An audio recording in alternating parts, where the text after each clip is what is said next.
les femmes, les hommes, les belles-mères. On dit oui, on sait que si on coupe trop, ça va avoir des problèmes, des complications. On dit par contre, il y a des fonctions sociales de l'excision qui font que, même si on sait que ce n'est pas bien, on va quand même le faire. Ces fonctions sociales, c'est d'abord la purification. L'excision est un rite de purification. Si vous allez dans la zone de Monguel, en Mauritanie, ce sont les belles-mères qui organisent l'excision, parce que, surtout les femmes, parce qu'une jeune fille non excisée est impure. Elle est d'abord impure, donc elle ne peut pas servir à manger, elle ne doit pas vous servir de l'eau, etc. Et la maman est quelquefois insultée si sa fille n'a pas été excisée. Une autre raison, c'est de maîtriser les envies sexuelles de la jeune fille. Donc, dans les représentations sociales, on considère que si l'ablation du clitoris est un moyen pour maîtriser les envies sexuelles de la jeune fille. Tout en sachant que les femmes expérimentent aujourd'hui le contraire, puisqu'on nous a beaucoup dit sur le terrain que, pourtant, on se rend compte que ce sont des jeunes filles excisées qui tombent enceintes. Donc, et ça c'est peut-être le début de réflexion sur, je ne dirais pas la pertinence de ces normes, parce que ce serait un jugement de valeur, mais sur ce que veulent dire aujourd'hui ces normes-là. Exciser, c'est aussi un rite de féminisation. Donc, on nous a expliqué que si la jeune fille, le clitoris se développe et peut ressembler à l'âge adulte à un pénis. Donc, si on ne coupe pas, en fait, on ne fait pas un marquage identitaire pour montrer que celle-là, c'est une fille. Donc, si on laisse le clitoris se développer, donc, on ne pourra pas dire que ça, c'est une fille, c'est un garçon. Donc, la justification, c'est de dire on coupe pour faire un marquage identitaire. En Mauritanie, si on ne coupe pas, on va utiliser un produit qui s'appelle Mounas, qu'on va apposer sur le clitoris au fur et à mesure pour endiguer le développement.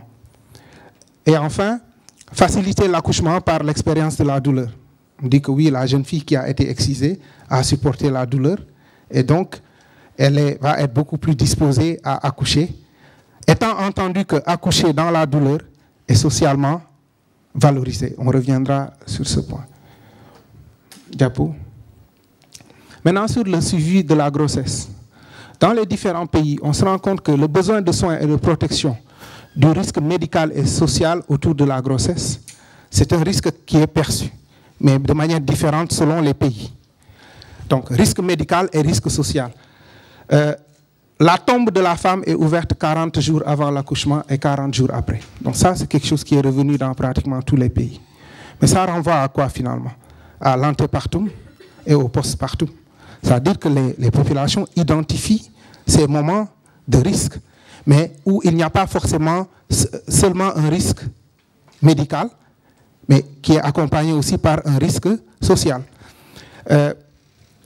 Il y a besoin donc de se protéger, de protéger la grossesse, puisqu'elle est importante dans la construction de la féminité, d'avoir un enfant en bonne santé, et aussi de maintenir la femme en vie. Donc ça, ce sont des besoins donc, qui sont exprimés, qui montrent une certaine conscience des populations. Les services de CPN sont gratuits au Tchad et au Niger, mais à Bamako et en Mauritanie, c'est payant.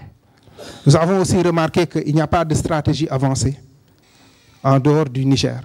Donc ça veut dire qu'il n'y a pas une offre de service au niveau communautaire pour faciliter l'accessibilité.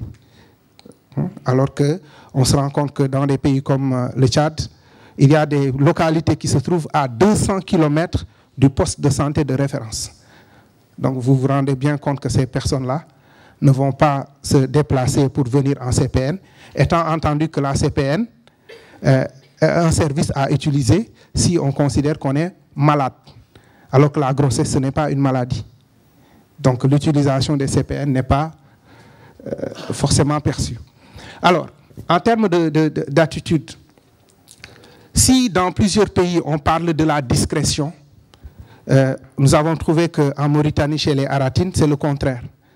Une femme, bon, je vais taquiner les Français, c'est comme en France, quand on va pour la première semaine, on nous dit que oui, apparemment le test est, vous allez avoir un enfant, on commence à changer la démarche pour montrer que c'est un événement et on va le dire au grand public. Alors que chez nous, c'est là où la femme va chercher à cacher, etc. Par contre, chez les Haratines, je disais sur le terrain, donc c'est les Français de la Mauritanie. Hein? Le recours précoce aux services de santé, pour certaines familles, pour expliquer pourquoi les services de CPN sont sous-utilisés ou retard dans l'utilisation plutôt, les belles-mères considèrent qu'une jeune fille qui recourt dans les 3 mois au service de CPN, elle exprime son manque de courage. Alors qu'elle doit faire la démonstration que la grossesse, en tant que rite elle doit se construire dans la douleur et en montrant qu'elle est courageuse. Et c'est ça qui déterminera son statut et le statut de son enfant à la naissance. Je parle ici du fer et de l'acide folique aussi, parce que ça revient sur la question du courage. Les femmes, elles disent que oui, on ne prend pas le fer, l'acide, parce que ça rend paresseux. Ça rend paresseux, on ne va pas travailler, alors qu'il nous est recommandé durant la période de la grossesse, c'est là où il faut plus être en activité, même si on perçoit que certaines lourdes charges doivent être évitées. Nous avons remarqué aussi que les femmes, elles pensent que les CPN, ce ne sont pas des services, ce sont des services qu'on doit visiter que quand on a des complications.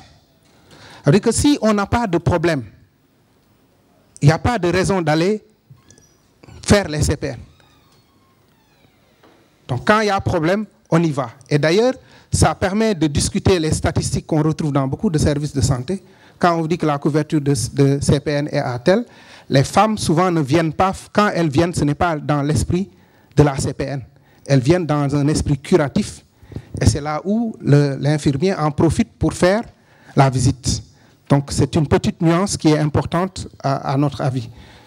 Le recours stratégique au CPN aussi, qui est l'expression des inégalités sociales de santé dans les services.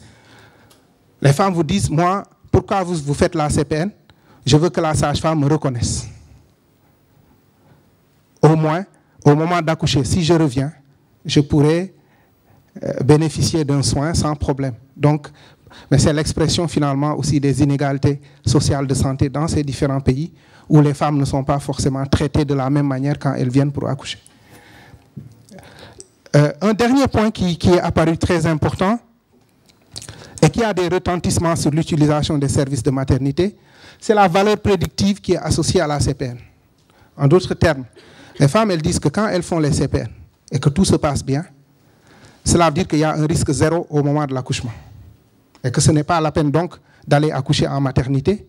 On peut rester et accoucher à la maison. Or, c'est tout le contraire du discours de santé publique qui dit que une femme peut avoir fait 4 CPN et elle peut mourir à l'accouchement si elle ne bénéficie pas de soins d'une assistance par un personnel qualifié. Diapo. Pour la gestion de l'accouchement, c'est pareil, ce sont les mêmes besoins qui sont évoqués. Par contre, ici, au moment de l'accouchement, on voit une prééminence des dimensions sociales. Le risque médical est moins évoqué. On évoque beaucoup plus les dimensions sociales. En ce qui concerne les dimensions sociales, c'est la position de la femme et la position de la tête qui valorise d'ailleurs l'accouchement à domicile, parce qu'il faut que les belles-mères soient présentes. On dit, au moment d'accoucher, il ne faut pas que la femme se couche du côté droit, parce que sinon l'enfant va aller du côté gauche, alors que c'est un côté maudit. Il ne faut pas également que la femme, en accouchant, qu'elle lève la tête, parce qu'elle va avoir une influence du sang qui va, etc. Donc, ce sont toutes ces normes sociales qui font qu'on a besoin d'avoir l'assistance de personnes des belles-mères, etc. Or, ce besoin n'est pas forcément satisfait dans les maternités, ce qui peut aussi amener les femmes à décider de rester à la maison accoucher. Il y a aussi besoin de discrétion. Alors, là aussi, c'est une forme de description des services de santé. On se rend compte que dans les différents pays où nous sommes passés, il y a une sorte de publicisation des services. Donc, il n'y a pas de discrétion. Si vous allez à Monguel, c'est une maison qui a été louée, qui est un centre de santé. Donc, les fenêtres de la salle d'accouchement donnent donc, sur la route. Et les femmes qui accouchent, tout le monde sait qu'il y a une femme qui est en train d'accoucher. Et d'ailleurs, ça a créé en fait une sorte de taquinade entre les Maures et les Aratines qui disent que dès qu'une femme crie, on dit « Ah, ça c'est une Maure blanche ». Puisque c'est inconcevable pour les Aratines. Par contre, pour les Maures blanches, ce n'est pas un problème. Donc il y a un problème de discrétion des services qui permet de dire donc de manière stratégique tout ce qu'on va faire si on doit offrir quelque chose aux populations.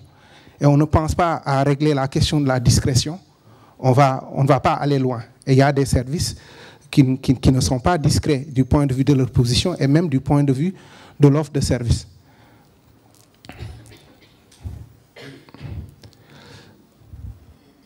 Pour l'accouchement, beaucoup de femmes peuvent faire les CPN, mais au moment d'accoucher, vont accoucher à domicile.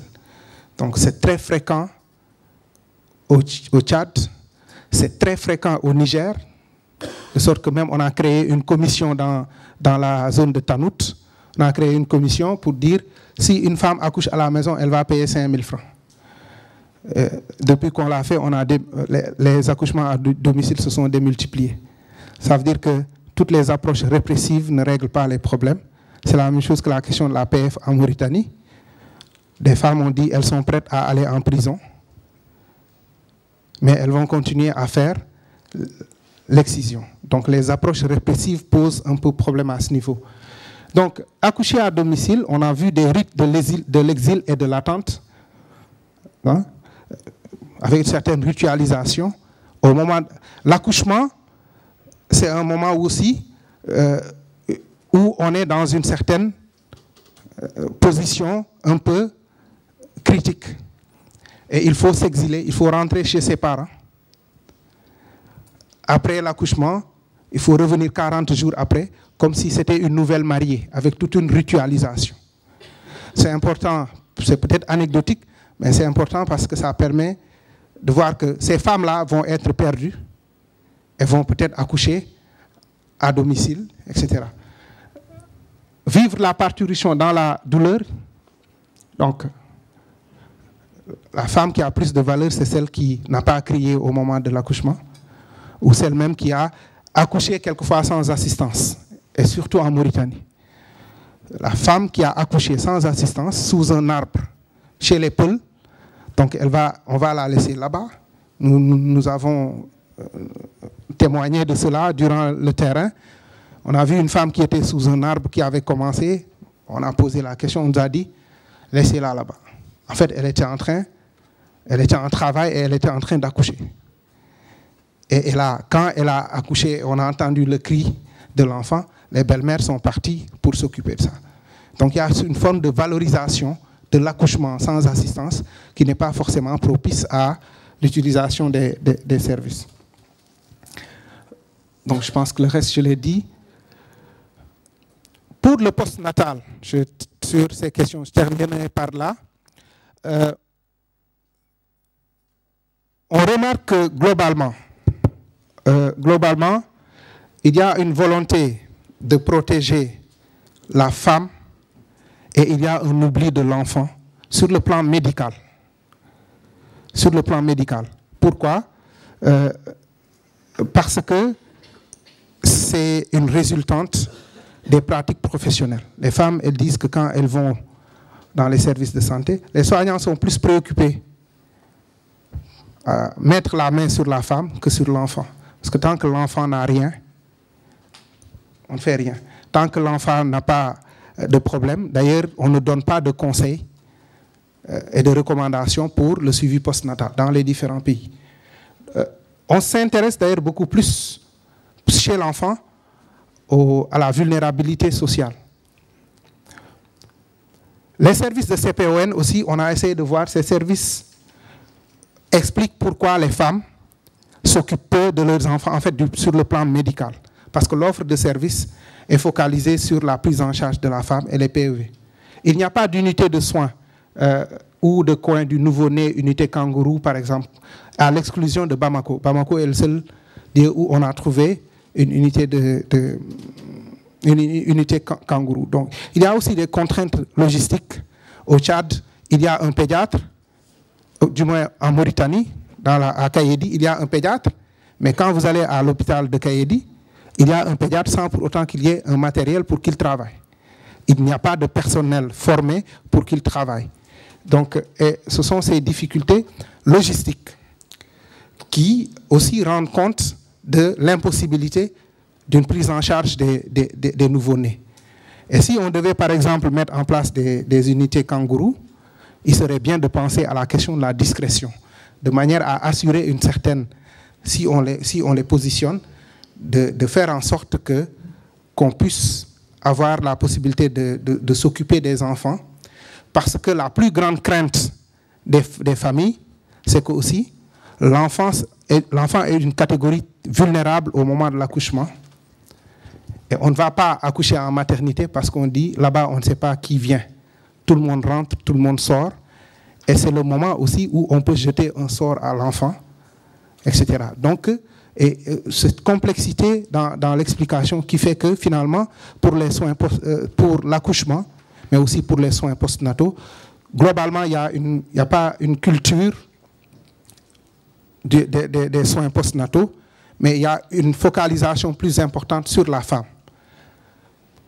qu'on retrouve aussi dans le langage populaire. On dit que la calebasse s'est inclinée, mais l'eau ne s'est pas versée. Quand un enfant décède, la calebasse s'est inclinée, mais l'eau ne s'est pas versée. C'est-à-dire que l'enfant, la calebasse, c'est la femme. Donc, il y a une valorisation de la femme aussi parce qu'un enfant, on peut le perdre.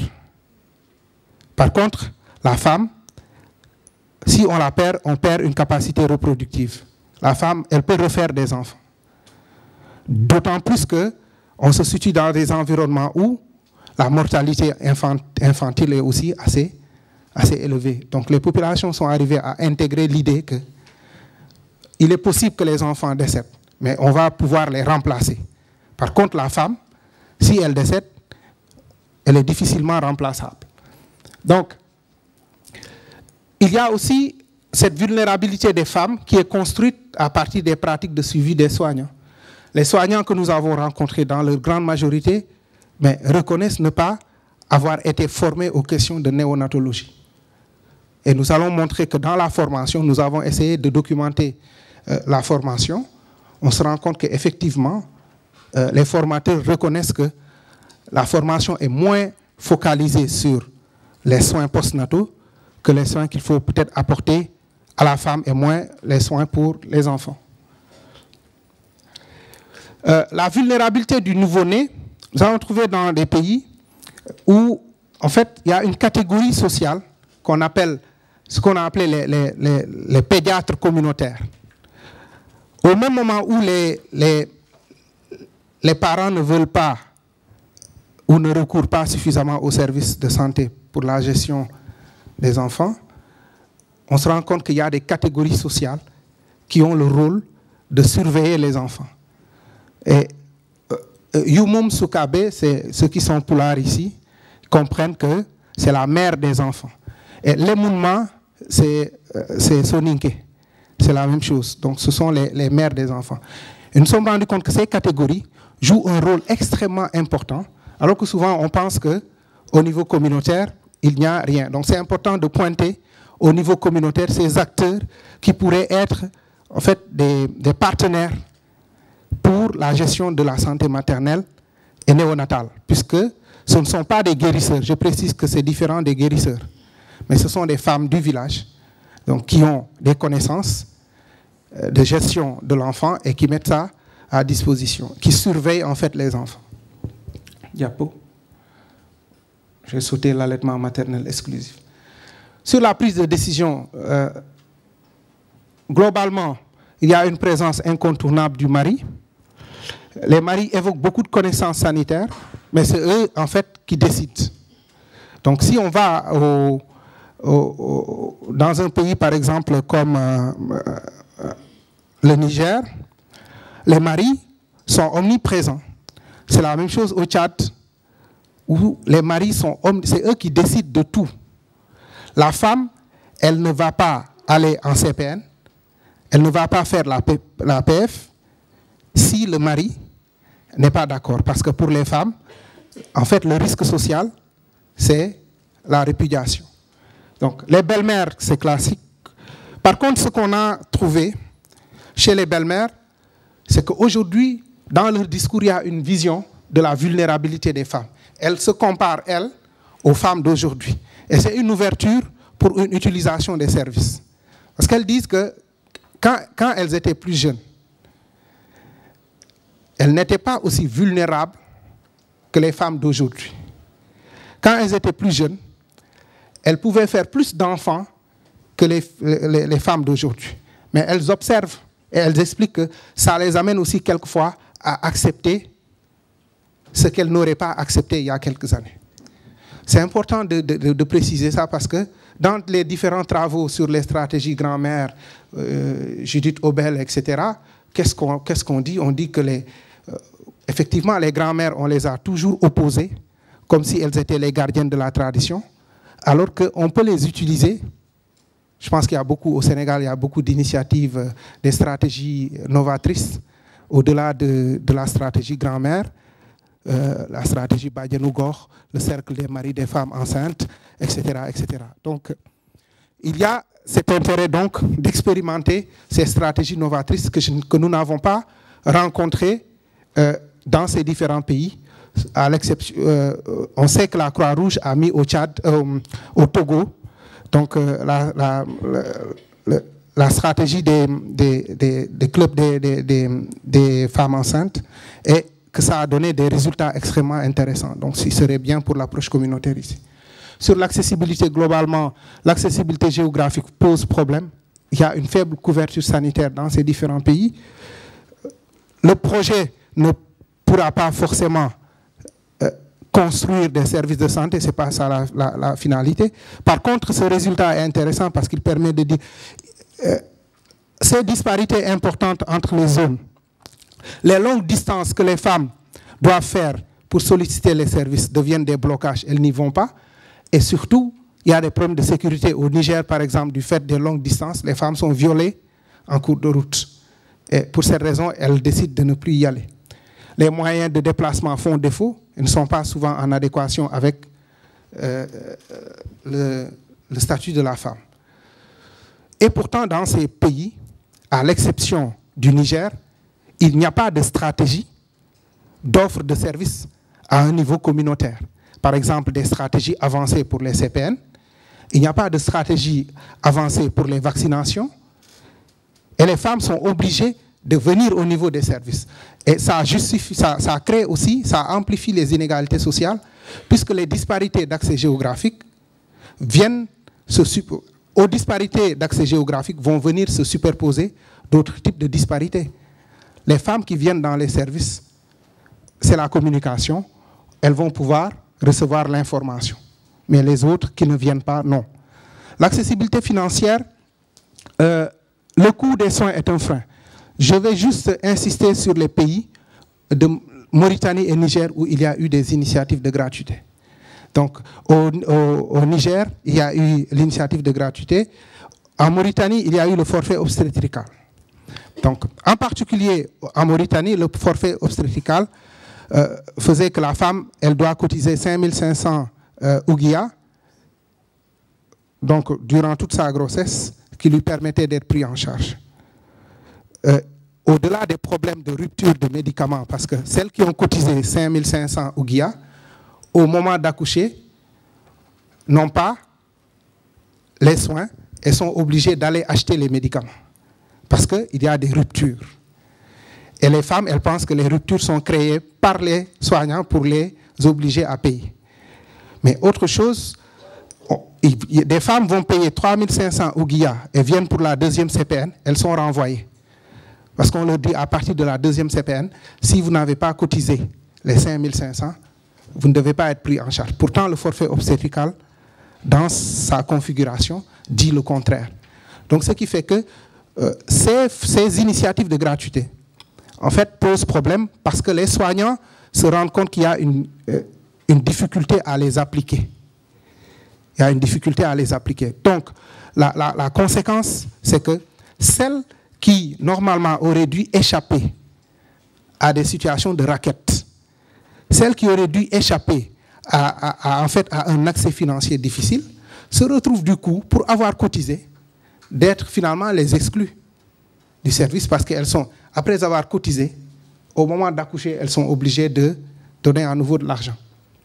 Donc, sur la qualité perçue des soins, qui est aussi apparu comme un déterminant très fort dans les différents pays. Et ça, c'est le troisième niveau au niveau de l'offre. La qualité des soins, on a essayé de schématiser pour voir comment les gens perçoivent ce qu'est un soin de qualité. C'est d'abord comportement du soignant, un soignant empathique, discret, compréhensif.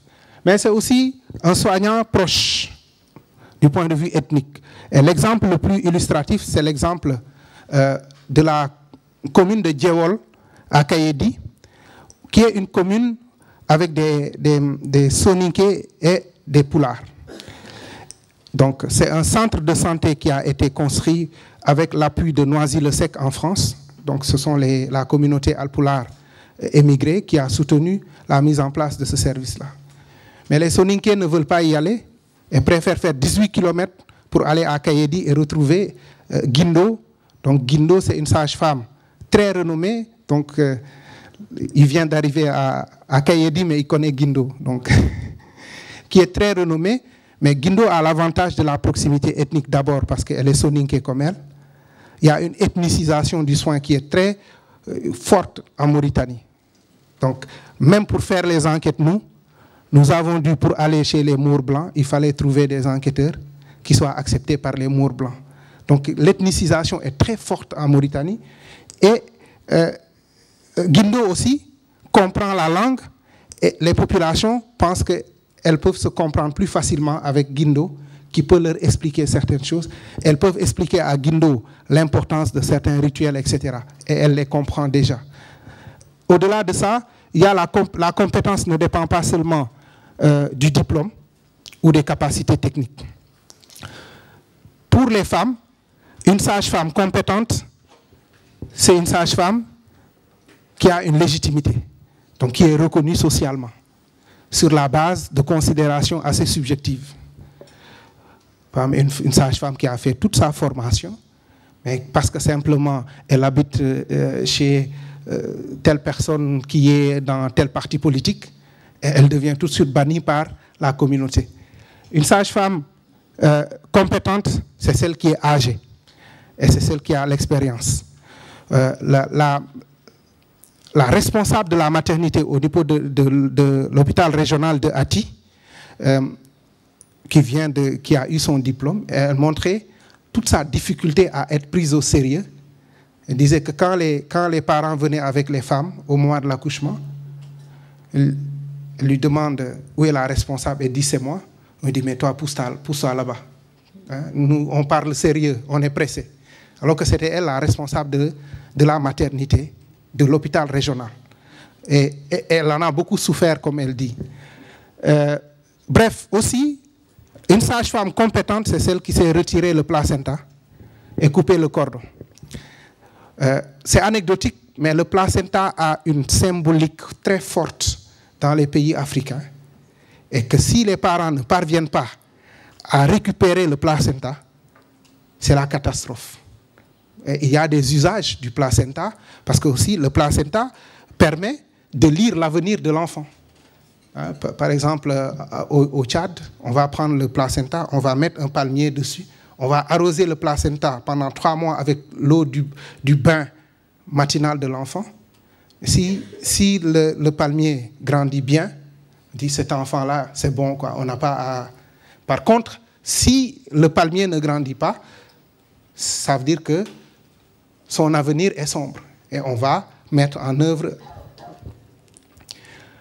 Un soin de qualité, c'est aussi l'équipement, le niveau d'équipement. Niveau d'équipement, parce que souvent on pense que les populations ne regardent pas. Les femmes ne veulent pas aller accoucher dans certaines structures parce qu'elles disent qu'il n'y a pas suffisamment de salles pour se reposer. Hein. Le matériel n'est pas suffisant. Hein. Les soignants n'ont pas les ciseaux qu'il faut, etc., etc. Et aussi, les médicaments ne sont pas disponibles. Donc, ça veut dire que la qualité du soin est perçue en rapport avec les aspects logistiques dans les services de santé. Et les populations sont très observatrices de tout ça. Or, on pensait souvent que ce n'est pas quelque chose qui puisse intéresser les populations. Enfin, la formation. Toutes ces pratiques qui renvoient en fait à des défaillances liées aux soignants quelquefois sont justifiées par les soignants, sont reconnues par les soignants. Et c'est important, cela veut dire que les soignants reconnaissent quelquefois les limites de leur pratique. Ça veut dire qu'ils sont prêts à les changer parce qu'ils expliquent pourquoi ça arrive. Ils disent, il y a, au moment de la formation professionnelle, les enseignements sont peu pratiques. Beaucoup de sages-femmes expliquent que c'est en arrivant dans les centres de santé qu'elles pratiquent dans la majorité des cas. Pourtant, il y a des stages. Mais à l'école de formation, par exemple, les gens expliquent que les stages, une sage-femme peut aller en stage pendant 3 mois sans voir son tuteur. Ça veut dire que durant les stages, on n'apprend rien. En Mauritanie, c'est particulier. Il y a, si vous allez à l'hôpital de Nouakchott, il y a une centaine de sages-femmes qui vont travailler peut-être 2 fois dans le mois ou 3 fois. Pendant ce temps, tous les centres de santé n'ont pas de sages, beaucoup n'ont pas de sages-femmes dans les régions. Mais parce qu'en Mauritanie, personne ne veut bouger. Si on ne travaille pas à Nouakchott, on affecte les gens, ils reviennent par le biais du clientélisme politique, ils reviennent à l'hôpital de Nouakchott. Donc, et de sorte que quand on va faire des stages, il n'y a personne pour aider les élèves à être bien formés. Ça c'est un réel problème. Les enseignements de néonatologie suivis, au niveau des écoles, on reconnaît qu'on ne forme pas suffisamment les sages-femmes à la néonato. Et on a remarqué que les enseignements de néonato, en fait, sont dispersés dans plusieurs modules. Et les sages-femmes expliquent que ça leur donne l'impression que ce n'est pas un enseignement important. Parce que si c'était important, on lui aurait donné un module intégré. Les problèmes de supervision, enfin. Normalement, quand on affecte une sage-femme ou un personnel, il devrait séjourner au niveau de l'hôpital régional pendant quelques mois avant d'être envoyé vers les services de santé. Ce qui ne se fait pas dans la plupart des zones où on a travaillé. Les sages-femmes sont directement parachutées sur le terrain. Et pour la PF, par exemple, poser certains actes, elles ne peuvent pas. Et elles considèrent que ça conduit à une baisse de leur estime de soi. Parce que finalement, elles se rendent compte qu'elles sont là, mais elles ne servent pas à grand-chose. Parce qu'il faut quand même dire à la femme d'aller à Kayedi pour pouvoir recevoir certains soins. Donc ça, c'est un réel problème. Donc pour résumer, nous avons essayé de résumer.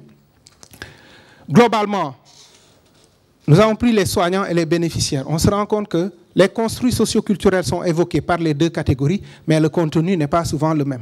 Ça, les soignants disent que le premier déterminant sur lequel il faut agir, ce sont les construits socioculturels.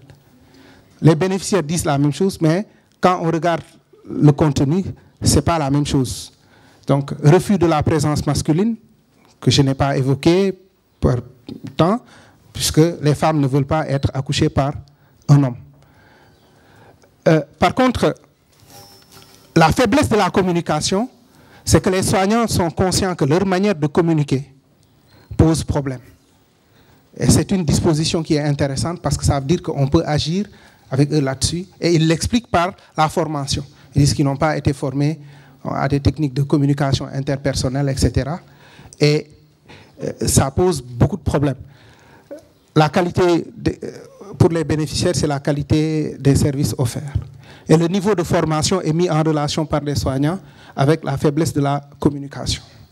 L'absence d'informations partagées, les soignants considèrent que oui, ils savent qu'ils ne partagent pas beaucoup d'informations, mais parce qu'ils ont une charge de travail importante. Donc globalement, c'est bon. Voilà les résultats qu'on a donc pu trouver. Et nous avons essayé de voir quelles actions sont suggérées par les données. Donc les actions que je vais évoquer ont été évoquées par les populations. Et c'est ça qui est aussi intéressant dans ce travail, c'est-à-dire voir avec les populations quelles sont les actions correctrices. Donc, à la lumière de ces analyses, on peut dire que pour améliorer les comportements d'utilisation, il faut mettre en place une stratégie d'offre intégrée et décentralisée, puisqu'il y a un problème d'accès. Et les populations disent qu'elles aimeraient que, sur des services comme ça, que ce soit disponible dans les communautés. Mais ce n'est pas seulement ça, il faut aussi agir sur les constructions sociales et culturelles, en levant les équivoques, parce qu'on se rend compte qu'il y a énormément d'équivoques. Et souvent on dit oui, c'est la culture, en réalité, ce n'est pas la culture, ce sont des constructions sociales. Parce qu'en l'absence d'une communication, les gens créent leur propre savoir sur la base de plusieurs influences. Or, souvent, on va se cacher derrière la culture pour dire que oui, non, on ne peut pas changer les choses parce que ça, c'est leur culture. Il faut améliorer surtout l'interface soignant-soigné. Parce que cette interface, elle est problématique dans tous les pays. Et on a tout fait. Si on ne réduit pas les incompréhensions entre soignant-soigné, ça pose problème. Juste sur ce point, une femme qui vient accoucher, à qui le soignant dit « il faut rentrer parce que le travail n'est pas suffisamment avancé ». Elle rentre, elle arrive chez elle, elle accouche. Qu'est-ce qu'elle va dire? Elle dit, le soignant, il n'est pas compétent. Pourtant, il y a une incompréhension et on ne communique jamais pour expliquer à la femme que c'est possible et on laisse les choses se développer. Et c'est comme ça que les construits se mettent en place. Donc, il faut aussi améliorer les compétences techniques et relationnelles, de même que le niveau d'équipement des services de santé. Sur la communication, donc, il faut vraiment mettre une stratégie de communication pour déconstruire. Parce qu'il n'y en a pas pratiquement, à l'exclusion de Bamako, où au niveau d'une des zones, il y a vraiment une bonne stratégie de communication. On se rend compte que c'est une communication de bureau. Les soignants ne bougent pas en raison des contraintes logistiques. Donc ça veut dire que si la femme, elle ne vient pas au service, elle n'a pas l'information. Or, le service, ce n'est pas le lieu le mieux indiqué pour communiquer pour le changement de comportement. C'est un lieu indiqué pour partager une information. Ce n'est pas un lieu indiqué pour communiquer pour le changement de comportement. Puisqu'il y a une différence fondamentale entre les deux. Et quand la femme, on ne peut pas avoir le temps pour la convaincre, pour lui dire certaines choses, parce qu'il y a les autres qui attendent. Ça devient routinier et elle s'en va. Il faut utiliser... on s'est rendu compte que dans les différents pays, on dit oui, il faut utiliser les leaders communautaires. C'est important. Les leaders communautaires doivent être impliqués, mais nous nous sommes rendus compte que les leaders communautaires ne sont pas des acteurs de la communication. Parce que nous avons évalué des stratégies en Mauritanie où on a dit on prend les causants. Les causants, c'est les membres des comités de santé qui sont des leaders. On leur donne une information. Ils savent partager une information. Ils savent amener les populations à s'impliquer. Quand ils sont présents, il peut y avoir une adhésion forte.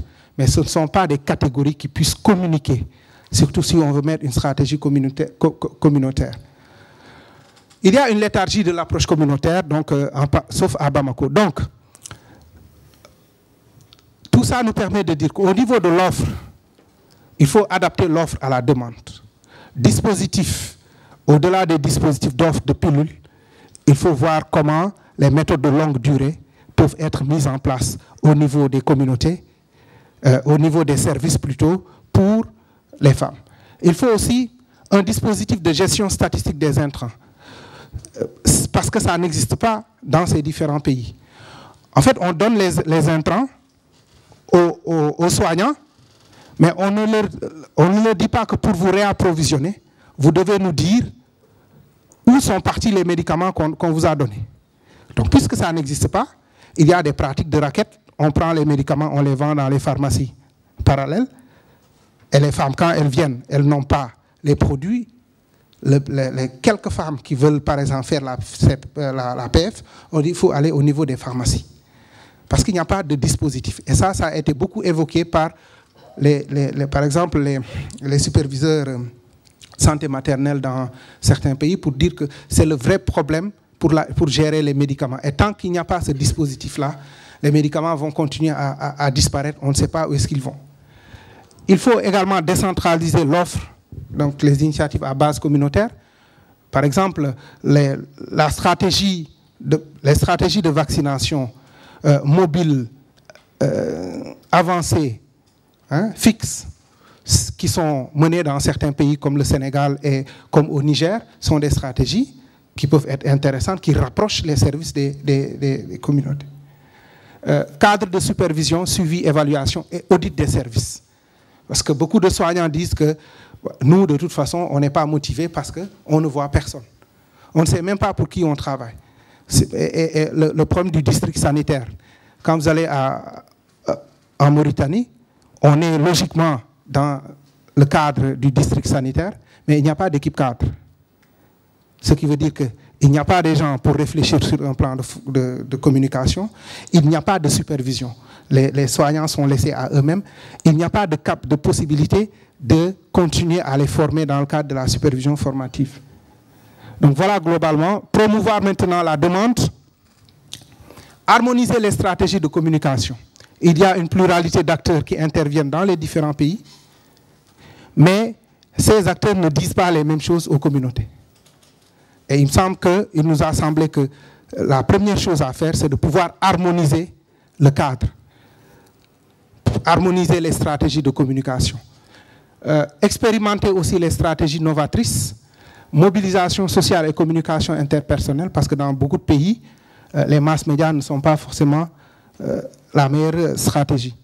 Le partenariat communautaire, donc ça c'est important, parce que les communautés ont des dispositions et sont capables de participer à la promotion de la demande.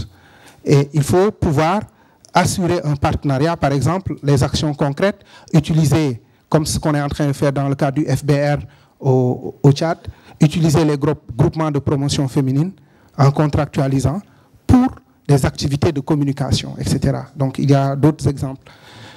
Replacer les élus locaux au cœur du processus de décision, d'autant plus que nous sommes dans ces différents pays dans des processus de déconcentration, décentralisation. Et les élus locaux, en fait, on parle de la santé maternelle en les mettant un peu à l'écart. Donc si on veut aussi promouvoir, il faut pouvoir les replacer. Et des messages qui sont basés aussi sur les vécus. Les messages qui sont basés sur les expériences. Or, nous sommes intéressés un peu à voir les messages qui sont diffusés dans les communications, mais c'est généralement des messages bateaux, comme on dit. Assurer la santé de la mère et de l'enfant. Qu'est-ce que ça dit en termes de comportement? Ça ne dit rien en termes de comportement. Et celui qui entend ce message ne lui dit pas qu'est-ce qu'il doit faire et pour